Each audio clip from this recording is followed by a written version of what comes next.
Oggi sono in una vettura ma siamo fermi, perché mi trovo nella Opel Mokka E e chissà se si vede, sì, la stiamo caricando, quindi ho pensato abbiamo un po' di tempo da perdere, nello specifico ci dà 3 ore e mezza di ricarica per arrivare ad una carica completa, perciò perché non portarvi alla scoperta della sua tecnologia di bordo in un nostro consueto video Focus Infotainment dopo aver visto la dinamica di guida e tutte quante le sensazioni appunto alla guida in questo test drive qui in alto nelle schede dedicato alla Opel Mokka E.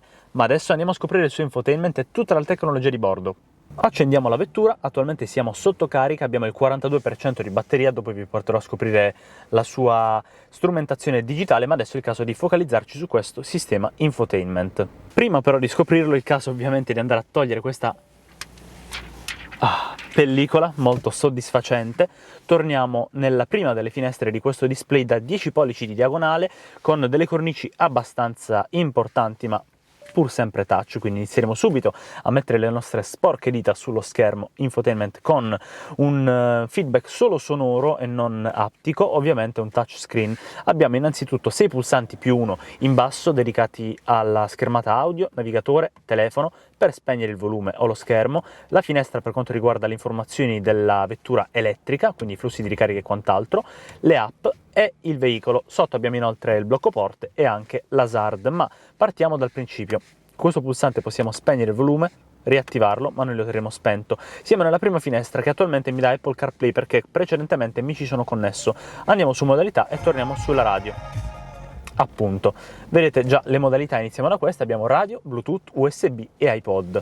Torniamo indietro con questa freccetta, possiamo mandare avanti e indietro le frequenze con lo slider, con le freccette. Qui in alto abbiamo il nome della stazione radio, banda FM, banda DAB, banda AM.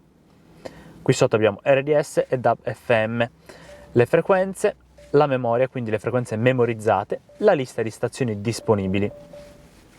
Infine, opzioni, abbiamo la lista delle stazioni radio, sempre nelle opzioni radio FM, DAB, AM e la memoria. Inoltre abbiamo le frequenze, possiamo digitarle con un tastierino. File musicali, se abbiamo delle canzoni e verranno divise per album, artisti, genere, playlist e dossier, qui in questa finestra per le canzoni memorizzate, le regolazioni della radio per una ricerca della stazione, FM e DAB, visualizzazione dei radiotext e inoltre per gli annunci possiamo attivare gli annunci del traffico, dell'attualità, del meteo, sport, flash speciale o info sulla finanza. Gestione foto ci dà accesso a delle foto se ne abbiamo in questo dispositivo e impostazioni audio ci permette di controllare in primis l'equalizzatore con delle caratteristiche, configurazioni personalizzate, classica, jazz blues, pop rock, techno e vocale. Come vedete in personalizzate possiamo andare a regolare bassi, medi e alti con anche la loudness. La ripartizione all'interno dell'abitacolo, con questo lo reinizializziamo e lo centriamo. Inoltre, perdonatemi, abbiamo le impostazioni dedicate al suono, quindi i suoni del touch. Francamente li lascerei perché non abbiamo un feedback aptico che ci dice cosa stiamo cliccando e quindi è il caso di lasciarlo per una sicurezza. Abbiamo anche basso, medio e forte per il suono e la regolazione del volume in funzione della velocità. La voce, come sentite, ci dice il volume del comando vocale e le suonerie. Il volume della suoneria per default, ma direi di lasciarlo su questo livello. Torniamo indietro. Questa era la radio.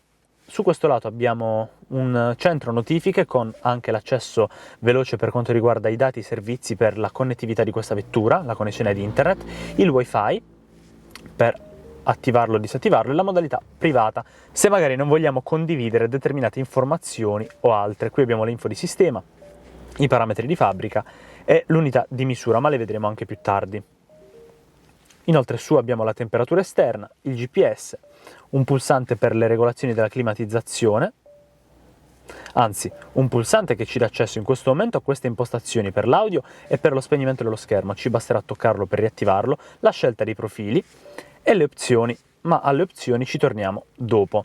Torniamo su audio, attivando con la pulsantiera inferiore alle bocchette l'aria condizionata. Da qui possiamo avere accesso proprio all'aria condizionata, sceglierla se auto o meno, abbassare l'intensità, abbassare la temperatura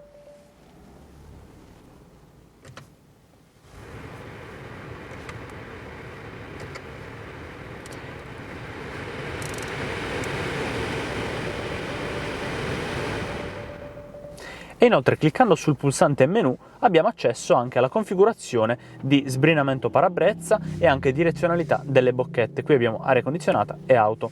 In opzioni abbiamo accesso alla programmazione della climatizzazione, tipica delle auto elettriche, e la modalità automatica da meno intensa a più intensa.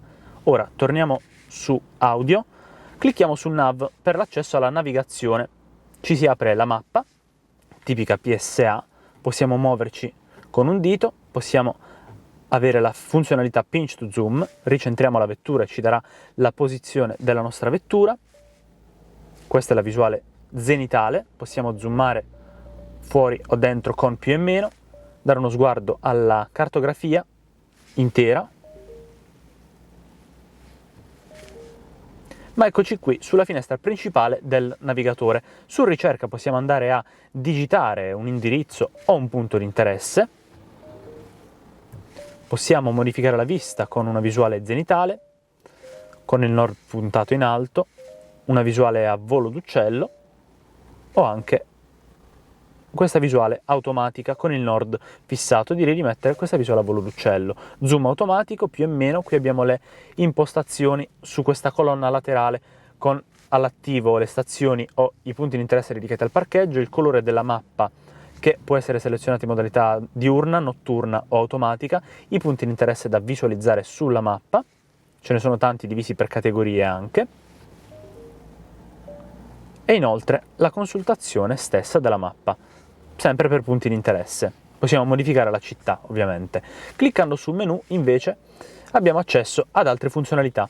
Inserimento di un indirizzo, quindi di una località, le mie destinazioni classiche, per esempio casa, lavoro o in base ai contatti sincronizzati, i punti di interesse che abbiamo visto poc'anzi, la ricerca con il tastierino, i criteri di guida, quindi un percorso di scelta veloce, un compromesso, un percorso breve o ecologico, attivare o disattivare percorsi che prevedano autostrada, pedaggio o traghetti, presa in conto nel traffico può essere manuale, automatica o nessuna.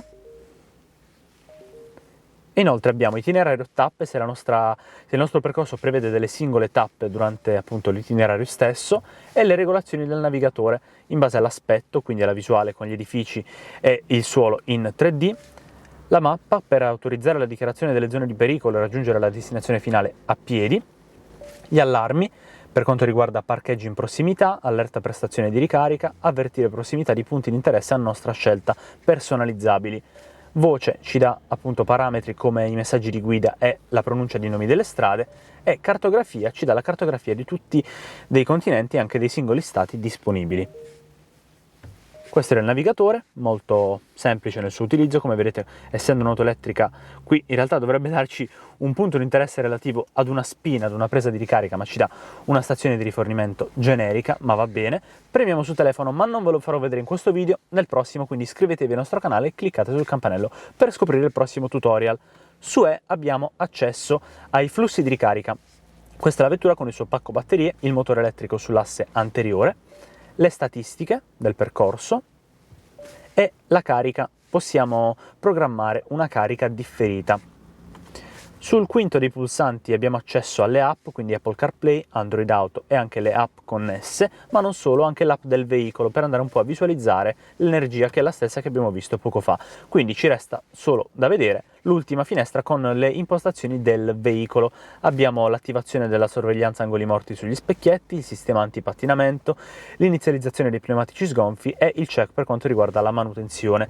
In regolazione del veicolo invece abbiamo accesso a 3 categorie. Iniziamo da fari, con l'attivazione dell'illuminazione autoadattativa, l'illuminazione d'ambiente, d'accoglienza e l'accensione temporizzata dei fari, tutti con le loro impostazioni di durata ovviamente. In comfort abbiamo lo sbloccaggio solo guidatore, solo bagagliaio, l'apertura mani libere automatica, vediamo cosa intende, praticamente il keyless, bloccaggio chiusura retrovisori e tergicristallo posteriore attivo in retromarcia. Infine, in sicurezza abbiamo l'attivazione dell'Active Safety Brake, della lettura della velocità consigliata, della lettura dei cartelli stradali e dell'allarme di stanchezza per il guidatore. Ora, queste erano le impostazioni, abbiamo terminato di vederle. Qui ce n'erano altre per quanto riguarda l'infotainment stesso, in particolar modo la configurazione del sistema con l'unità di misura per distanza e consumi, quindi miglia per kilowattora su miglia, chilometri o kilowattora a chilometro, kilowattora per 100 km, e inoltre per la temperatura abbiamo Fahrenheit o Celsius. Si può tornare ai parametri di fabbrica, le informazioni di sistema, la modalità privata l'abbiamo già vista. Qui abbiamo la scelta delle lingue, lasciamo in italiano per non perderci nei meandri, appunto in inglese, lasciamo in italiano per non perderci nei meandri di questo infotainment, regolazione ora e data per vari parametri e formati, data e anche ora, 12-24 ore, ora legale, sincronizzazione con il GPS. Inoltre abbiamo la configurazione del display con lo scorrimento automatico del testo e la luminosità, che attualmente è al massimo per ragioni di video, ma la potremmo abbassare per un ulteriore risparmio di batteria, che in un'auto elettrica è sempre importante. Da questo parametro possiamo modificare la configurazione del quadro strumenti. Ecco cosa possiamo avere sulla destra e sulla sinistra nella visuale personalizzata che vedremo a breve, e questo è ciò che possiamo visualizzare sulla sinistra.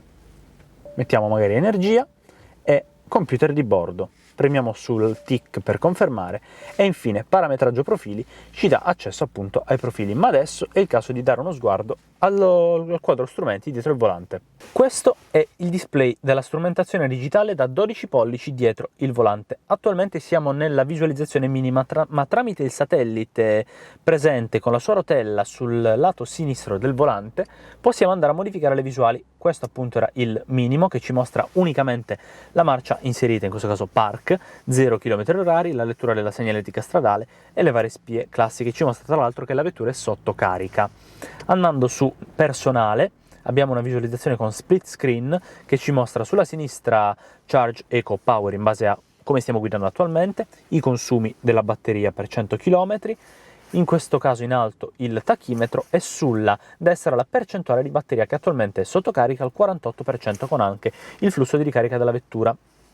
Inoltre abbiamo navigazione, abbiamo accesso quindi alla cartografia della vettura, quindi abbiamo la mappa, ci mostrerà la strada da prendere e la bussola con la via attualmente percorsa. In guida invece abbiamo la visualizzazione degli ADAS, quindi in caso abbiamo attivato il cruise controller attivo ci mostrerà le barre di distanza dalla vettura che ci precede e anche le linee della careggiata entro le quali l'auto si sta muovendo da sola. In strumentazione invece abbiamo un tachimetro più grande che ricopre tutta la parte centrale, sempre ovviamente in full digital. Abbiamo una finestra invece dedicata al computer con le informazioni istantanee del trip, quindi del computer di bordo, con il consumo medio, e infine l'ultima, energia, ci dà accesso proprio al flusso di ricarica della vettura. Quando stiamo accelerando ed accelerando ci mostrerà appunto il flusso di energia della Opel Mokka E. Infine questa è la visualizzazione durante la ricarica. Vedete un po', sta ricaricando, mancano 3 ore, caricherà a questa colonnina NLX 56 km/h e mi rimangono ancora un bel po' di ore da trascorrere qui. Mi studierò un po' meglio la vettura prima di rimettermi alla guida, attualmente però siamo quasi a metà carica, dai che possiamo farcela! Questa quindi era la tecnologia all'interno della Opel Mokka E. Fateci sapere qui sotto nei commenti cosa ne pensate, lasciateci un bel like se questo video vi è piaciuto, iscrivetevi al nostro canale e cliccate sul campanello per non perdervi il prossimo video dedicato a come controllare e connettere soprattutto il proprio telefono via Bluetooth a questa vettura, e inoltre restate aggiornati sul nostro sito e su tutti i nostri account social cercando semplicemente wedrive.tv.